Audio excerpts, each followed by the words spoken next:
O CAPG nasce no final dos anos 80, tá? Como uma estratégia para você juntar as pessoas que trabalhavam na área pública, pesquisavam na área pública e atuavam aqui dentro da Fundação Getúlio Vargas, né? Eu chego aqui no CAPG no início dos anos 90, quando o CAPG viabilizou talvez o seu principal projeto até hoje, que foi a construção do ciclo anual de premiação do programa Gestão Pública e Cidadania. Quer dizer, eu vim me aproximando do centro, em especial por causa do programa Gestão Pública e Cidadania.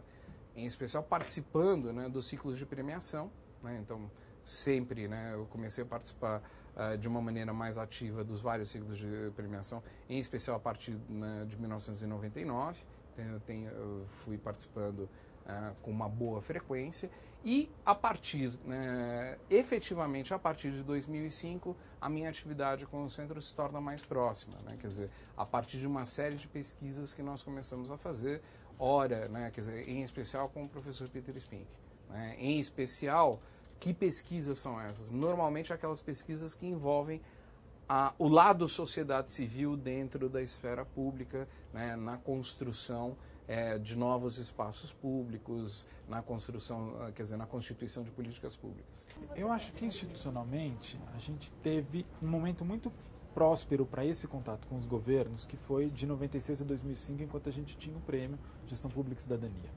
Ali era o momento em que todos os municípios vinham, uma vez por ano, dizer para a gente aqui no CAPG, para o pessoal da equipe do prêmio, dizer assim, olha, a gente está fazendo alguma coisa legal nos governos locais. Então, a gente tinha essa possibilidade de abertura. Durante, de 2005 a 2008, mais ou menos, 2009, o centro ficou muito mais refletindo sobre esse arcabouço que a gente tinha de experiências e em alguns projetos mais pontuais. Então, projetos com o Unicef, que não é diretamente ligado ao governo. Mas a partir de 2009, 2010, a gente volta num segundo momento, que é vamos se aproximar de novo dos governos, vamos aprender com os governos. Acho que o CAPG tem essa característica que talvez seja diferente de outras instituições e talvez mesmo dos outros centros aqui da escola, que é a gente precisa aprender com os municípios. Os municípios têm muito a nos ensinar, talvez mais do que a gente tenha a ensinar para eles. Olha, a nossa tradição é de pesquisa aplicada, não é? Ou seja, de certa forma, todas as nossas atividades, ela tem como objetivo refletir sobre algo concreto, né, sobre um problema que está dado e trazer como resultado não apenas a reflexão, mas a perspectiva de alternativas, né, para buscar soluções. E os desdobramentos disso geralmente são debates, seminários, onde nós procuramos reunir a comunidade ou as comunidades, né, interessadas diretamente no assunto, no sentido de que elas se apropriem, não é, do resultado dessas pesquisas para tentar pensar, tá, a realidade ou os problemas que elas estão vivendo, não é? A maior marca do centro ainda foi o ciclo de premiação anual, que durou 10 anos, não é? E como produto disso, nós temos um banco de dados de acesso público com registro de mais de 8.000 experiências. E essas 8.000 experiências geraram um conjunto de livros, um conjunto de publicações, todas elas abertas para acesso público, para download, onde qualquer pessoa pode utilizá-la para suas dissertações de mestrado, qualquer prefeito pode usar para tentar, de alguma maneira, inspirar políticas públicas locais. Então, o principal projeto do centro foi esse, e obviamente que isso derivou muitas outras coisas, não é? Nós tivemos também, nesse período, um financiamento do Banco Mundial para um ciclo de reflexão sobre pobreza, sobre políticas de enfrentamento à pobreza. Tá? Nesse processo, tivemos recentemente o final de uma pesquisa financiada pela FINEP sobre desenvolvimento local em pequenos municípios. A pesquisa FINEP, a ideia dela era criar um sistema de monitoramento. Não tem muita pesquisa sobre a realidade desses pequenos municípios, que ferramentas eles podem ter para auxiliar suas políticas públicas, né? Isso é uma grande lacuna na administração pública brasileira. Então a gente criou uma metodologia para desenvolver esse sistema de monitoramento, tentando olhar, olha, o que tem de indicadores de domínio público, né, que estão acesso para qualquer cidadão do país, que possa auxiliar esses pequenos municípios de acompanhar como é que está o desenvolvimento lá. Que gerou, tá, uma cartilha, não é, que é uma publicação absolutamente simples, onde qualquer prefeito pode, a partir dela, montar um diagnóstico do seu município, né, e a partir desse diagnóstico pensar alternativas a partir da realidade que lá existe, porque nesse país só se pensa municípios a partir da grande dimensão. Você tem pesquisa para regiões metropolitanas, para grandes cidades, para grandes aglomerados, e os pequenos municípios, que representam perto de 80% do total de municípios do país, eles são praticamente esquecidos, não é? O que é interessante no projeto de Juruti, e que talvez seja o maior desafio que a gente teve aqui no CPG, é grandes empresas chegando em localidades que não estão preparadas para recebê-las. Isso está acontecendo no Brasil inteiro e acontece muito. A nossa questão aqui é entender como é que o município consegue criar mecanismos para evitar que os impactos negativos de grandes empreendimentos sejam maiores do que os impactos positivos.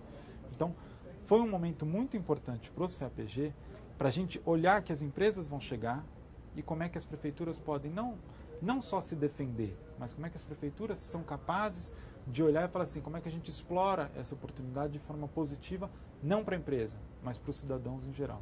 A maior parte dos governos acaba, depois que chega, a empresa, ela fez, e aí o estrago já está feito, e aí eu tenho que cuidar de remediar isso, né? Talvez a nossa ideia e a nossa proposta aqui seja assim, já que os problemas são quase que constantes na chegada de uma grande empresa, por que a gente não pode dar subsídios ou aprender um pouco com os municípios como é que eles estão se defendendo antes da chegada, né? Como é que eles se preparam para receber uma obra de grande porte. O painel de opinião popular é um projeto que foi incorporado pelo Centro no final do ano passado, né, e que começa a se tornar ativo, né, no início desse ano. Esse é um projeto bastante interessante, porque qual é a sua natureza? A natureza é literalmente dar voz a quem não é ouvido pelos mecanismos clássicos de escrutínio da opinião pública. Em outras palavras, né, quer dizer, ele é um projeto que faz, né, quer dizer, que consegue levantar algumas questões, né, que emergem, né, na opinião pública e que normalmente a mídia tradicional, mesmo a chamada nova mídia, ainda não consegue perceber. Por quê? Porque a gente literalmente está indo buscar, a gente vai buscar, né, junto às comunidades, aquelas questões que estão efetivamente afligindo as pessoas naquele instante. E ele é um projeto bastante interessante, porque ele adotou uma linguagem muito popular, né? Assim, as pessoas fazem as suas comunicações, né, por aquilo que a gente, assim, por boletos, né, que são, na verdade, muito parecidos aos volantes, né, de loteria. As informações que começam a emergir do POP já começam, por exemplo, a pautar a atuação, por exemplo, né, de organismos do município de São Paulo, da Defensoria Pública, mesmo organizações da sociedade civil começam a olhar para esse mecanismo e querem apropriar uma parte desses resultados, como o pessoal, uma parte do movimento Nossa São Paulo. Bastante interessante. E, recentemente, nós também iniciamos um conjunto de novas pesquisas, né?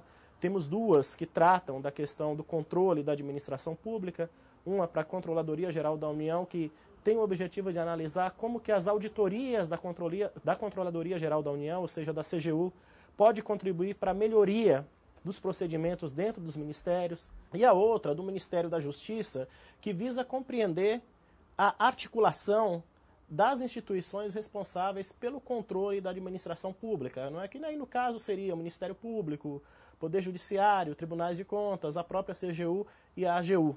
Tá? E essa pesquisa mostra muito mais desarticulação do que articulação. E a grande contribuição dela é exatamente possibilitar, a partir dos seus resultados, não é, fazer com que essas instituições de controle sentem, busquem pontos de conexão, para somar esforços e não ficarem batendo cabeça, né? Ou seja, muitos fazendo a mesma coisa e, via de regra, causando transtorno para o próprio cotidiano da administração pública.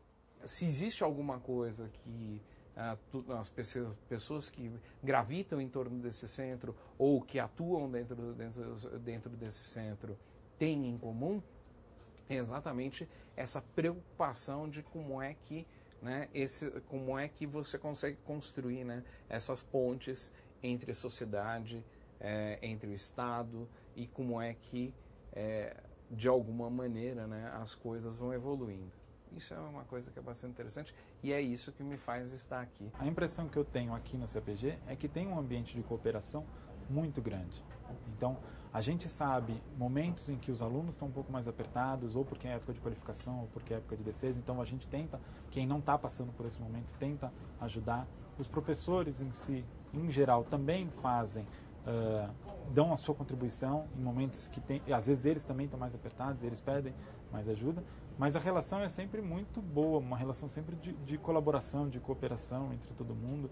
O contato que a gente tem com os professores auxilia a gente não só nas nossas pesquisas mesmo, no mestrado, no doutorado. A gente está com uma ideia, com alguma dúvida, que por você estar aqui trabalhando numa outra pesquisa com um professor, então a gente consegue ter essa proximidade, que às vezes consegue resolver alguns problemas da nossa própria pesquisa que, se não tivesse aqui, não teria esse tempo, né?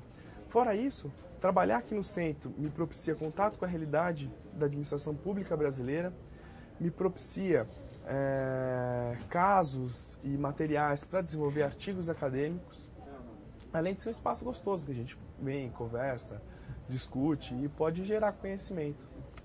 Eu acho super divertido porque você vem aqui, você sai dando risada o tempo inteiro, é um ambiente de pesquisa, é um ambiente sério, a gente produz muita coisa, a gente tem relacionamento com temas ásperos, né, árduos, como é o caso de governo, relações de corrupção, que Marquinho estuda, então, são temas que não são temas muito softs, mas a gente consegue trabalhar isso e fazer de uma forma divertida, colaborativa, que a gente acho que isso é legal.